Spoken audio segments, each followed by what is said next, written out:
Cheers. Amazing Race Canada, Season 8, Episode 5 with Gord and Wayne. We have an audience out to the crowd, out to the side, so we're excited. Yeah, so we're excited. Ooh, we get groupies. Yeah, we have. Yeah. So, and there's kids driving by on their bikes and going, "What's going on?" We get all sorts of weird noise tonight. Yeah. So teams leave Canmore and go to Vernon. Yeah, drive. It was a long drive to Calgary, and then fly to Vernon. Why they didn't just drive to Vernon? It would have been the same time. I mean, probably would have been faster to Vernon. Well, but might have been faster to Vernon. And the other thing is that it would have jumbled up the time a little better. Yeah. Because by putting them all on the same flight to Vernon, I think they're basically all arriving at the exact same time. I think they wanted that. They sort of come at the same time. They sign up for the thing, and they were leaving, like only 2.5 hours apart. Yeah. And that drive, it can vary. Yeah, I suppose. Might give too much of a lead to the brothers. Yeah. Yeah. So they show up in Vernon, which is, we should mention that Vernon is the home of the TAR historian, Logan. Thumbs up to Logan. Thumbs up to Logan. And our great friend and probably bigger fan of Amazing Race than we are. Quite possibly. Because he recaps he recaps us. He recaps. Yeah, we're not that much fun. Well, maybe so, we are. I don't know.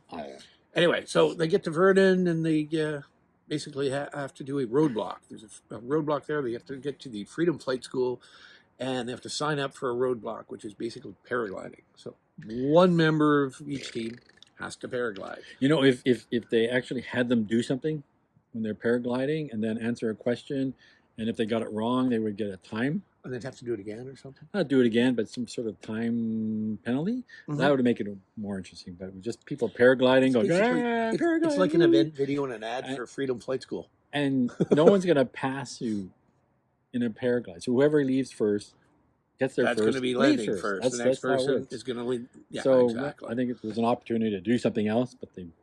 Yeah, and I mean, of the teams, the people who left, I mean, it was Brendan, Nella, Marika, Kathy, Tyshawn, Veronica, and Jameek, who all did the paragliding, which... Kathy almost died. Kathy almost starts running, trips, stumbles, dum.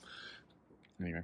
She was fine. She was fine. I mean... They may went to commercial. Oh my God, she's dead. And then she was fine. It's like, I don't even think she bruised herself. There was no complaining about it. No complaining. She's not a complainer. And then, of course, after that, pretty much in that exact order, all the teams are heading off to the second part of the roadblock, which is a double roadblock, where the other team member has to basically do a biathlon, which is the ski around a loop of 1 kilometer, 3 kilometer, whatever it was. I think it was 300 meters. Yeah, it wasn't long. Yeah, 300 meters. Actually, I think you're right. Yeah. I mean, 300 meters. And then do the shooting. It's no different. I think season 2 had it in the bikes. Yep. And they had to do shooting. Yeah. So it's pretty similar kind of thing. Although it was interesting. Jesse is like, he's an Olympian. So he's like, this is what he does, right? He just took off. And he just zoomed it around. Apparently, but he's not a biathlete. So it took him a while to... No. But what surprised me about this, I shouldn't be surprised about this, but the people you would not expect to have experience with guns, like Julie Black, she's like an R&B singer. Who would have thought of that? Yeah. And she's like, oh yeah, I know it. Yeah. And was it Franca? Franca, she's like, Franca, yeah. I have a secret. I am very good at shooting. Oh, okay, good to remember. So it was, it was quite interesting that the people you weren't expecting to have experience with guns had experience with guns. Yeah. And those who said they had experience with guns, then they got a flying by. I mean, who had experience with guns, took longer to actually hit the target. That happens anyway. Yeah. I mean, I have a lot of experience with guns when I was younger, but not in the last 20 years. So I mean, we've discussed this. I think we have. Yeah, it's like I'm still here. Man, that took me a while. What was wrong with you? Are you rambling? You've been drinking. I haven't had a beer for like 2 weeks. That's true. That's true. So here I am. Yeah, it's a good thing that there was a pause in the race. So that I appreciate them taking a pause because I was on medication and I couldn't drink beer. Yeah. So it was nice for the race producers and CTV to take a week off for me. They saw your meds and we got to take a break here for Wayne. Yeah. They saw my meds. They're tracking you. They know everything that you're doing now. All my meds? Yeah, all your meds. Even the ones you're not supposed to have. That's why we never get on the road. Too much in meds. All right. So anyway, they all get through this eventually. I mean, it takes a while to get everybody through it. Some of them are better at it than others. Some take a lot of time to go around. A lot of time. Yeah. But they get it done. But eventually, everybody moves on, and they all go to another thing, which seems to take a long time, was the detour. Yeah. Which one side was ballin and the other side was pommin. And in ballin, you basically have to make 5 points lawn bowling against, a lawn bowling group. I don't know. I think I do the lawn bowling. I think the lawn bowling would be I've okay. done it before. It's not like I've done it 800 million times. I know how it works, how it curves. Yeah, it's a weighted ball. It's going to roll one way or another. Once you get the first shot or two, part of it is just figuring out, how much strength they give it to make it go. And I'm not against full contact lawn bowling. So, all those little old ladies and guys who are probably no more older than us. And would probably kill you. I would just, a couple Gordie Howe elbows. Oh, sorry, man. Oh, I think they could take you. Again, that's also why I'm not on the race, because I'm going to play You're full a contact. too aggressive full contact race. Now, lawn bowling. He's telling a story. He's not really that full contact. Trust me. Used to be. But come on, he's a lot more mushy now. So a lot more to hit. And the other side, of course, was to locate, in Pommen, they had to locate Davison orchards and then make 5 pies. Yeah. Basically 5 apple pies. I've been to Davison Orchards. Really nice place. Yeah, okay. I have actually. I like pies. Took the kids there. We bought all. I think we actually did buy a pie there too. Well, I would the only reason I go there is can I have a cooked pie when we're done? Yeah. One each, please. Yeah, we'd need one each, obviously. The big pie, and those are little pies they were making too. They weren't even big pies. No, but they get the little weeding and that stuff. And again, another thing that I think it was only probably have done. Yeah, but I think it was only 2 teams. Yeah, everybody. Beverly and Veronica and Julie and Kathy are the only ones who actually did the pie making. Everybody else did bowling. I guess they thought it would be faster, and for some of it was, and some of it wasn't. And the other ones who did the pie thing were sort of in the middle. Yeah. Meanwhile, of course, while all this stuff is going on, people are starting the detours. We've got Cassie and Jameek finally show up and have to do their speed bump. Oh, yeah, right. Speed bump with which is sorting like 150 different boots or something, or different pairs of boots. That's actually a tough speed bump, not like pump air into the thing. Yeah, it was a little more of a speed bump. I think they put more thought. That would be an interesting task it would be. For everybody to do. Yeah, like everybody had a pile that they had to go through. Yeah. That would have been interesting because it's a lot of similarities in ski boots, right? Yeah. And they looked like they were all black. I would just throw. So you're looking at tags and laces. I would throw a whole pile, and everybody has to go through the same pile, and that would be a lot of fun because then they're fighting each other for boots. And you have to figure out who gets the most boots. That's who goes out. Because they go, I had that boot. No, give me that one. Even though they all. Yeah, we're back to the full contact race. See. Yeah. So I can be hired to offer ideas and tasks. I saw the eye roll through the camera. I got that, which is very good. Thanks, Gord. My friend. I have so much faith in you, my friend. Thank you very much. Yeah, okay.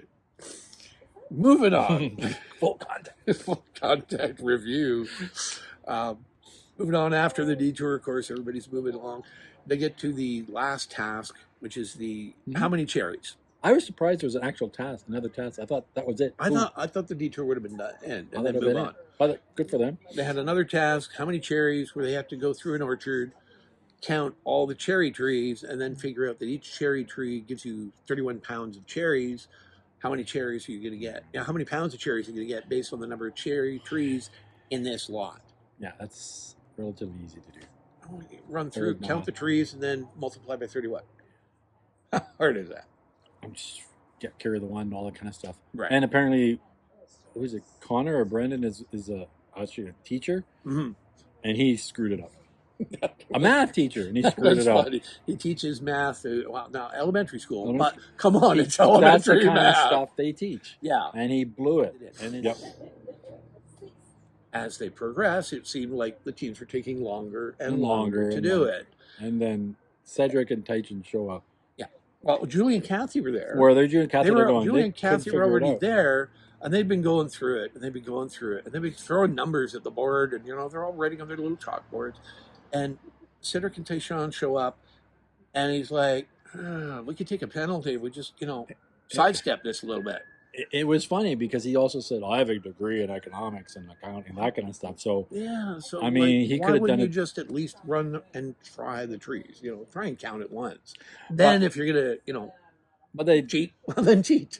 Yeah, well, I think that's something you and I would have done going like, I don't think... we wouldn't have picked anything up. I would try to look. I mean, if you're going to leave the information on a chalkboard and it's lying there face up, you can look into there's the number. But I think they grabbed as soon as you things. picked it up, you're now actually looking at somebody else's else's stuff. And they knew that. So they said, we're gonna take a penalty. Yeah, and they knew they were gonna get a penalty for it. They took the risk on that.